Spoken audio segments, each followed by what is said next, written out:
May 1947. An aging man stands on a California hilltop, his silver hair catching the coastal wind.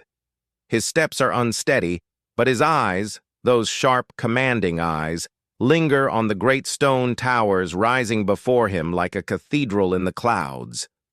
This is William Randolph Hearst, once the most powerful newspaper publisher in America, the man who shaped headlines, toppled politicians, and built an empire from ink and ambition.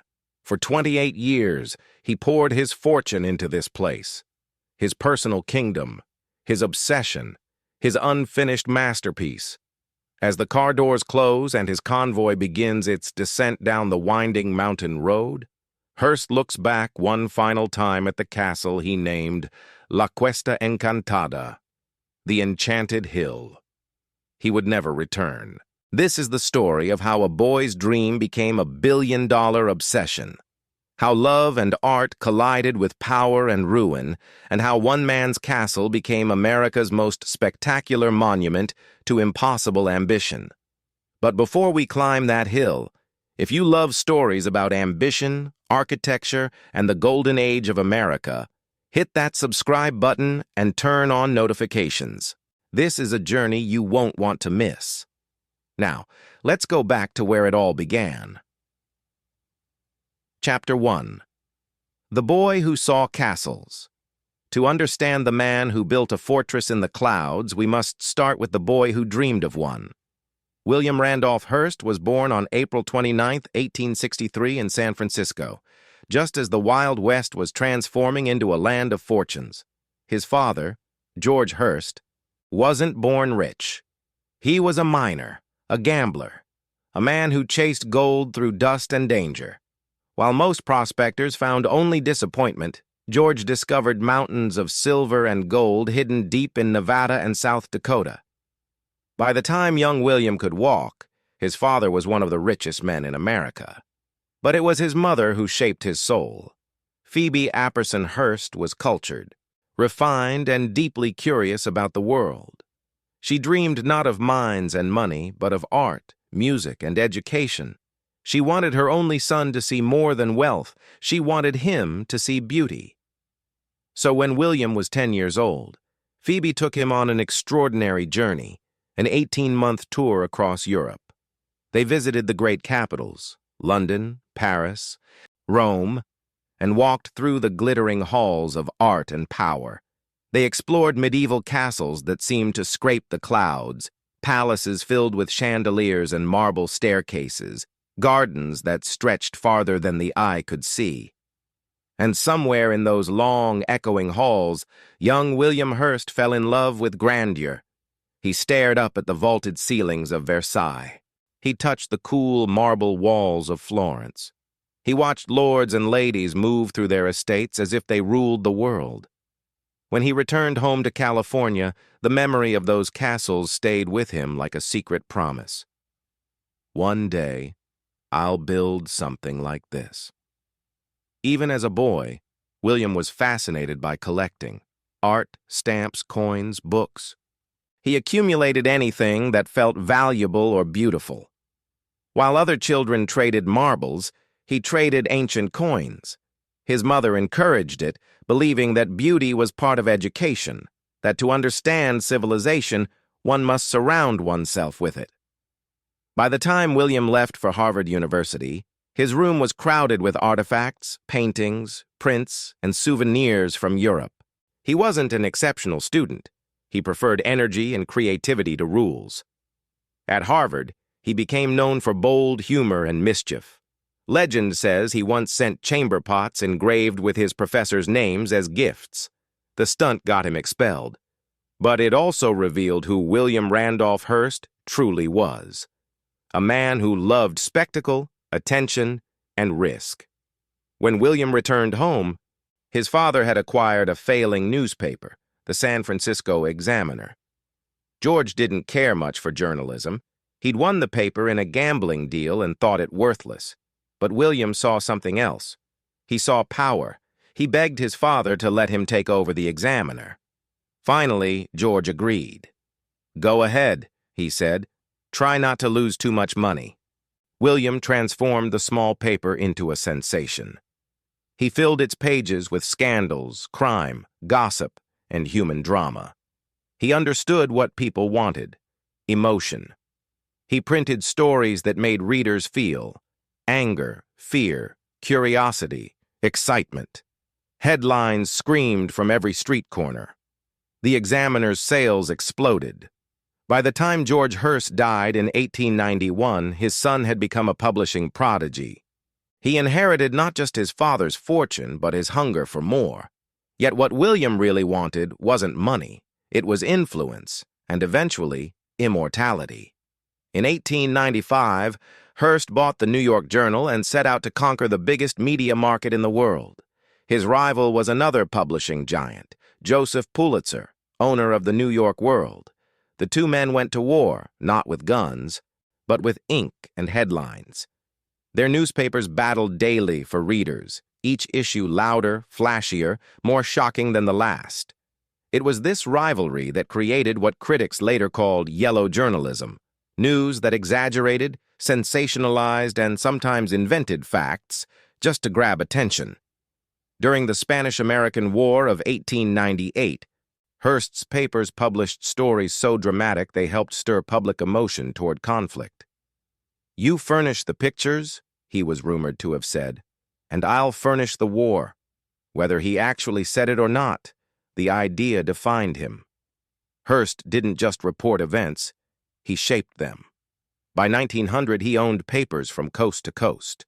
Millions of Americans began their mornings with his headlines. Soon he expanded into magazines like Cosmopolitan and Good Housekeeping, then into film newsreels. He was everywhere, and everyone knew his name. By the early 1900s, William Randolph Hearst was one of the richest men alive. He had everything: wealth, fame, political influence. He even served 2 terms in Congress. Yet for all his success, something inside him still searched for meaning. He had the money of kings, but not their legacy. He wanted something that would last beyond his lifetime, something as timeless as the castles he'd seen as a boy. But it wasn't marble or gold that would spark his next great obsession. It was love. Chapter 2. The Architect and the Dream. In 1916, during a Broadway show in New York, Hearst, then 53 years old, met a 19-year-old chorus girl named Marion Davies. She was radiant, charming, and full of life. The daughter of a middle-class family from Brooklyn, Marion had entered show business with her sisters, hoping for fame on the stage. She was beautiful, yes, but she was also funny, kind, and unpretentious, qualities that disarmed even the richest men who tried to woo her. When Hearst saw her perform in the Ziegfeld Follies, he was captivated. He sent flowers, then gifts, then offers to help her career. Soon, the married newspaper tycoon and the young actress became inseparable, society whispered. Headlines hinted. His wife, Millicent, refused to divorce him, but Marion didn't care. She adored Hearst, and he adored her. Their relationship would last 34 years, longer than many marriages, though it would never be official. To the world, Marion Davies was the mistress. But to Hearst, she was home. When Hearst's mother, Phoebe Apperson Hearst, died in 1919, she left him a gift that would bring his childhood dream to life: $11 million in cash and 250 acres of California ranch land overlooking the Pacific Ocean. It was the land where the Hearst family had camped when William was a boy. He remembered those nights under the stars, the hills rolling down to the sea. Now, at 56, he wanted to build something there, not a simple house, but a monument. He wrote a letter to an architect he trusted, Julia Morgan, asking her to design a little something up on the hill. That little something would become one of the grandest private residences ever built in America. It would take 28 years, cost the modern equivalent of nearly $1 billion, and remain unfinished even when its owner left it forever. It would become Hearst Castle. When William Randolph Hearst decided to build his dream home, he knew it couldn't be an ordinary project.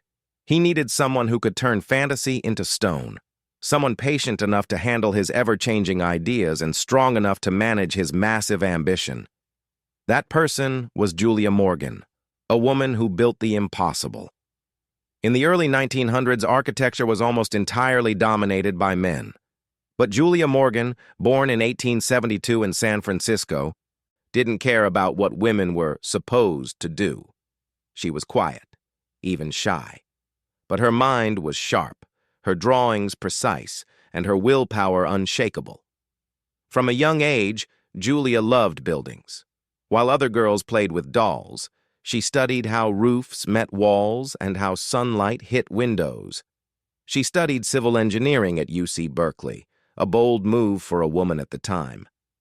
Her professors doubted she'd ever find work in construction, but Julia didn't study to prove them wrong. She studied because she loved to build. After graduating, she wanted to continue her training at the most prestigious architecture school in the world, the École des Beaux-Arts in Paris. But when she applied, the school refused her. "Women are not accepted," they told her. So she waited. For 2 years, she stayed in Paris, studying, sketching, and submitting new applications again and again. Finally, in 1898, the École des Beaux-Arts gave in. Julia Morgan became the first woman ever admitted to its architecture program. She didn't just pass, she excelled. When she returned to San Francisco in 1902, she brought with her the precision of French design, the discipline of engineering, and the quiet determination of someone who had broken through every barrier placed in her way. In 1906, a devastating earthquake and fire destroyed much of San Francisco. Buildings crumbled, lives were lost, entire neighborhoods went up in flames. But 2 of Julia Morgan's structures, the bell tower and library at Mills College, remained standing. They had been built using reinforced concrete, a material Julia had mastered while others dismissed it as experimental. Her designs didn't just survive the disaster, they proved her genius. Suddenly, she was no longer the woman architect. She was the architect whose buildings didn't fall. Wealthy clients across California began calling her. She designed schools, churches, and homes, elegant but practical buildings meant to be lived in, not just admired. Among her loyal supporters was Phoebe Apperson Hearst, William's mother. Phoebe admired Julia's discipline and trusted her eye for beauty. She hired Julia for several projects, including renovations on the Hearst family estates. That connection would one day change everything. When Phoebe Hearst died in 1919, William inherited her vast California ranch land. To anyone else, it was simply open countryside. But to Hearst, it was the perfect canvas for his dream. He remembered the camping trips he'd taken there as a boy, sleeping in tents with his parents, riding horses along the cliffs, staring out over the endless Pacific. Now, at age 56, he wanted to build something lasting on that same hill. So he wrote a short, almost casual letter to Julia Morgan. "I would like to build a little something up on the hill at San Simeon. I'm getting a bit old for camping in tents." It sounded modest, but when Julia Morgan visited the site, she quickly realized this would be no little something. The hill rose 600 feet above sea level. The view stretched for miles, ocean on one side, mountains on the other, but the site was wild and remote. No paved roads, no electricity, no water, no way to haul heavy materials up the steep, twisting trails. Still, Julia Morgan accepted the challenge. In 1920, construction began. First came the practical work: roads, water pipes, generators. Workers carved winding switchback paths up the mountain so trucks could deliver stone and timber.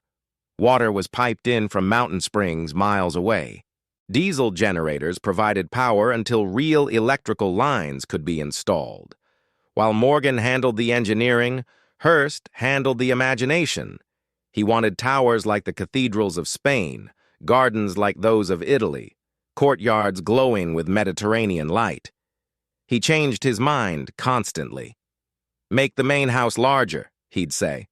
"Add more guest rooms. Let's build a pool and a zoo, and maybe a movie theater." Julia Morgan never argued. She simply redrew the plans, again and again. Over the next 3 decades, she would draft more than 10 zero-zero blueprints for the project. The estate was officially called La Cuesta Encantada, the Enchanted Hill, but everyone simply called it Hearst Castle. Chapter 3. Hollywood's Castle. Before the great main house was even started, Julia Morgan built 3 guest cottages at the top of the hill. Each was like a small palace, beautifully tiled, carefully detailed, filled with antique furniture Hearst imported from Europe. They were called Casa del Mar, House of the Sea, Casa del Monte, House of the Mountain, and Casa del Sol, House of the Sun. Each faced a different direction to capture the best light and view. By 1922, the cottages were ready, and Hearst and Marion Davies moved in. Even with construction still raging around them, the two began entertaining guests, actors, writers, politicians, and famous friends from Los Angeles. Every weekend, the Hilltop buzzed with laughter, music, and the scent of ocean wind. Down below, hundreds of workers labored day and night. Hearst demanded perfection, and Morgan delivered. She brought in Italian stonemasons, Spanish tile workers, and artisans from Mexico and California. Piece by piece, the dream began to take shape. The central mansion, Casa Grande, was unlike anything America had ever seen. It was 6 stories tall, built from reinforced concrete but dressed in limestone and marble so it looked like a Renaissance cathedral. Its twin bell towers soared 165 feet into the air. Inside, there would be more than 100 rooms. Libraries, dining halls, bedrooms, a theater, art galleries. Every detail was inspired by the European palaces Hearst had adored as a boy, but modernized with electricity, plumbing, and telephones. When Hearst arrived to inspect progress, he often brought new treasures from his warehouses. Whole ceilings, stone fireplaces, stained glass windows shipped from Italy or France would suddenly appear on the hilltop. He'd say, "Julia, can you fit this one in?" And she always did. Her staff joked that she was part architect, part magician. No castle would be complete without a pool, or, in Hearst's case, 2. The first was the Neptune Pool, built outdoors on a terrace overlooking the Pacific. It gleamed like a mirror, surrounded by marble columns and Roman statues. The water was crystal clear, heated year-round, so guests could swim comfortably under the sun or stars. It wasn't just a pool, it was a stage. Hollywood stars like Charlie Chaplin, Clark Gable, and Jean Harlow swam there while cameras clicked and reporters watched from the sides. The Neptune Pool became a symbol of pure luxury, a place where California sunshine met European elegance. Inside Casa Grande, Julia Morgan built something even more breathtaking: the Roman pool. It was smaller, hidden beneath the main building, but its beauty was unmatched. The walls and ceiling were covered in more than 1 million tiny glass tiles, shimmering in deep blue and gold. Underwater lights made the pool glow as if it were lit from within. Statues of Roman gods lined the edges, their reflections dancing on the surface. It was less a swimming pool than a cathedral of water. By the late 1920s, San Simeon had become a magnet for the rich and famous. Politicians came to gain Hearst's favor. Actors came for the glamour. Writers came for the story. Marion Davies ruled the social scene like a queen, hosting parties, dinners, and film screenings in the castle's private theater. Despite never being his wife, she was treated as the lady of the estate. Guests marveled at everything: the 115 rooms of Casa Grande, the endless art, the private zoo filled with zebras, lions, and kangaroos roaming the hills. Visitors arrived at San Simeon in style. They would travel from Los Angeles by train, then by chauffeured cars up a winding road through 5 miles of ranch land. The ride itself was part of the show. Along the road, they saw something no one expected: animals from every corner of the world. Zebras grazed beside the path. Giraffes stretched their necks to reach the oak trees. Kangaroos hopped through the grass. Peacocks wandered across the drive, flashing their feathers in the sunlight. It wasn't a dream. It was Hearst's private zoo, the largest in the world. He had ordered animals from Africa, Asia, and South America. Ships brought them to California, where trains and trucks carried them to the hill. To his guests, it was breathtaking. To Hearst, it was normal. The man who collected castles and paintings also collected lions and zebras. Visitors soon learned that Hearst Castle wasn't just glamorous. It was organized like a royal court. Breakfast was served late because Hearst slept late. Lunch was at 1, dinner at 8. Guests were expected to attend both. No excuses. Alcohol was limited. 1 cocktail before dinner, nothing more. The rule wasn't for morals. It was for Marion. Her drinking had started as a way to calm her nerves, but as the years passed, it became harder to control. Hearst, worried and protective, tried to limit her access to liquor. Still, she found ways around his rules. Friends secretly smuggled bottles to her room. The parties continued, and so did the drinking. Yet even with the tension, San Simeon remained the ultimate escape from the world below. Every evening, guests would gather in the grand assembly room before dinner. The walls were covered in priceless Flemish tapestries. Golden light flickered from fireplaces carved in stone.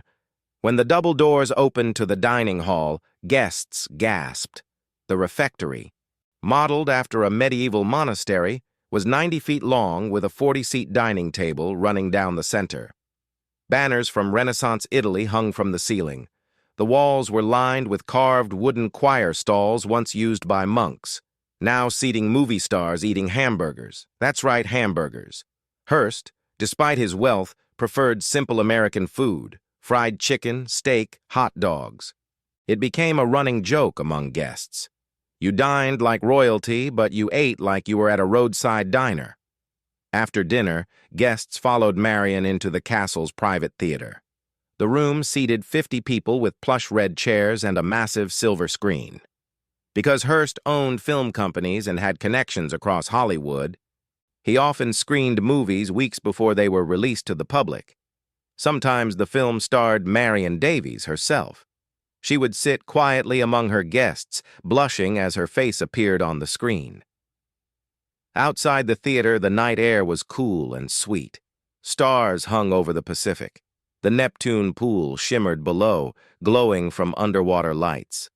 Couples whispered, actors laughed, and somewhere in the distance the roar of lions echoed from the zoo.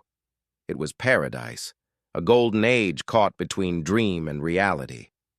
On the surface, Marion Davies had everything: fame, wealth, and the love of one of America's most powerful men. But inside she was fragile. She longed to be Mrs. Hearst, not just his companion, but his wife, Millicent, still refused to grant a divorce. For more than 30 years, the two women lived separate lives, one the wife in New York, the other the mistress in California. Marion smiled through it all. She entertained guests, starred in films, laughed at Hearst's jokes. But the loneliness weighed heavily. Alcohol became her escape. Friends noticed how her hands trembled slightly at dinner. Sometimes she vanished during parties, too tired to continue hosting. Hearst never criticized her publicly. He made excuses. He protected her from gossip as much as he could. In private, he was kind, even gentle. He called her "my dear Marion." When she fell ill from drinking, he stayed by her side. They loved each other deeply, but it was a love trapped by the rules of their time. She could have his heart, but never his name. Chapter 4. The Fall and the Legacy. By the late 1920s, Hearst Castle had become more than just a mansion. It was a world of its own. The main building, Casa Grande, rose proudly in the center, its twin towers stretching toward the clouds like a Spanish cathedral. Around it, 3 guest houses glittered in the sun, their red-tiled roofs peeking through rows of cypress trees and bright gardens filled with roses, jasmine, and lavender. Inside, the scale was breathtaking. Casa Grande alone held over 100 rooms, while the 3 guest houses added dozens more. In total, 165 rooms spread across the estate, everyone unique, everyone filled with treasures from across Europe. The Grand Assembly Room was the heart of the castle. Massive carved doors opened into a hall glowing with golden light from imported ceilings, once belonging to a 16th-century Italian palace. The walls were lined with rich Flemish tapestries depicting ancient battles and hunts, their threads of silver and gold still shimmering after hundreds of years. Everything at San Simeon was built to impress, but also to entertain. There were tennis courts, a movie theater, riding trails, and endless gardens filled with flowers imported from around the world. Servants and staff lived in hidden quarters beneath the hilltop, working tirelessly to keep the illusion of effortless luxury alive. To visitors, it felt like heaven. To Hearst, it was proof that his dream had come true. But dreams, no matter how golden, have shadows. Behind the grandeur, the costs were mounting. Maintaining Hearst Castle required hundreds of workers and millions of dollars each year. But Hearst didn't care. He kept collecting art, entire ceilings from Spanish cathedrals, tapestries from Flemish castles, fireplaces from French manors. He filled warehouses in New York and San Francisco with antiques he never even unpacked. For him, collecting wasn't just a hobby, it was an addiction, a way to fill the emptiness that no amount of fame or love could cure. Even as the Great Depression hit in 1929, Hearst continued to spend. His newspapers struggled, his investments faltered, but construction continued. He believed he could outspend the storm. He was wrong. At his peak, Hearst owned more than 28 newspapers, 13 magazines, 8 radio stations, 2 film companies, and acres of real estate. He was one of the most powerful men in the world. But power is expensive. By 1935, his debts had reached over $100 million, an unimaginable sum for that era. Creditors grew nervous. His publishing company, once unstoppable, began to collapse under the weight of loans and declining profits. For the first time, William Randolph Hearst was not in control. In 1937, the banks finally stepped in. They took over the Hearst Corporation, placing his properties, art collections, and newspapers under strict supervision. He was allowed to remain chairman in name, but real power now belonged to financial trustees. It was a humiliating blow. The man who once dictated the nation's headlines now had to ask permission to spend his own money. To cut costs, he had no choice but to stop construction at San Simeon. For the first time in 28 years, the sounds of saws and hammers fell silent. The castle that had once pulsed with laughter, parties, and music became eerily quiet. Through it all, one person stood by him: Marion Davies. When the banks froze Hearst's accounts, Marion quietly offered him her savings. Over the years, he had showered her with gifts: diamonds, homes, movie contracts. But she had also been wise. She invested, saved, and built her own wealth through her film career. Without hesitation, she gave Hearst nearly $1 million to help pay his debts and keep his newspapers alive. It was a huge sacrifice. At the time, that amount could have bought entire city blocks in Los Angeles. But Marion didn't think twice. "He gave me everything," she said. "Now it's my turn." She wasn't just a starlet or a mistress. She was his partner, his protector. As if financial ruin wasn't enough, Hearst soon faced another kind of attack, one that cut straight into his pride. In 1941, a young filmmaker named Orson Welles released a movie called Citizen Kane. It told the story of a powerful newspaper tycoon named Charles Foster Kane, a man whose ambition, arrogance, and loneliness destroyed him.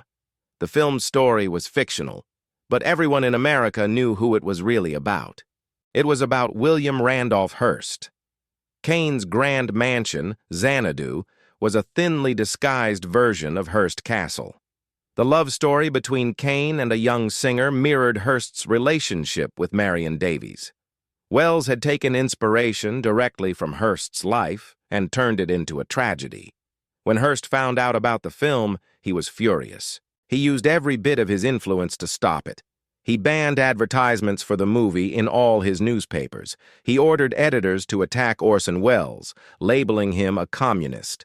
He even threatened to expose scandals in Hollywood if studios supported the film. For a while, it worked. Citizen Kane was pulled from many theaters and struggled at the box office. But time has a way of reversing things. Years later, Citizen Kane would be hailed as one of the greatest films ever made, while Hearst would be remembered as the man who tried to silence it. For Marion Davies, the film was devastating. People assumed she was the talentless, foolish mistress shown in the movie. But in truth, she was generous, funny, and far more talented than she was ever given credit for. She once said softly, "I can't hate Orson Welles. He just didn't know me."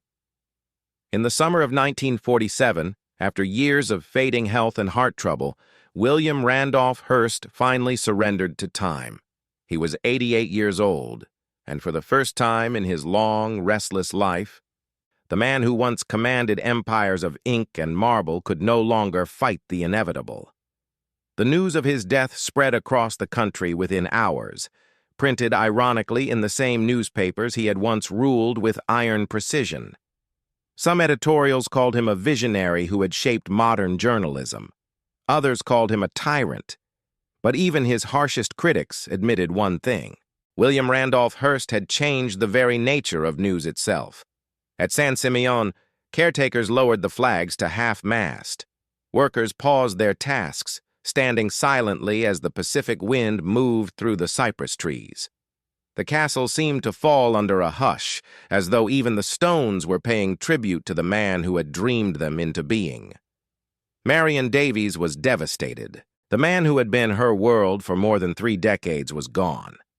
When reporters asked if she ever wished she'd lived her life differently, Marion gave the only answer she could.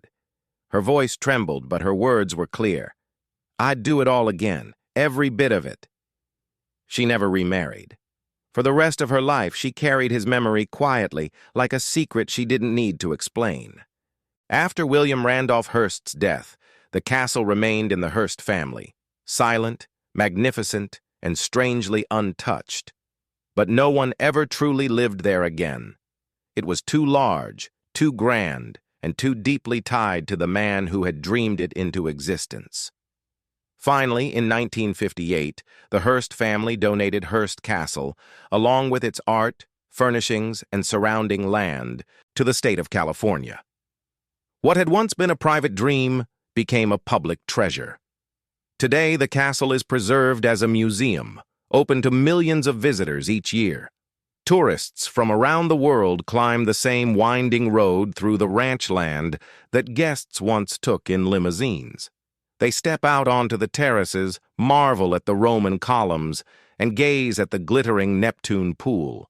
Inside, tour guides lead visitors through Casa Grande's marble halls and sunlit rooms, telling stories of Julia Morgan's groundbreaking architecture, Marion Davies' charm, and Hearst's unstoppable ambition.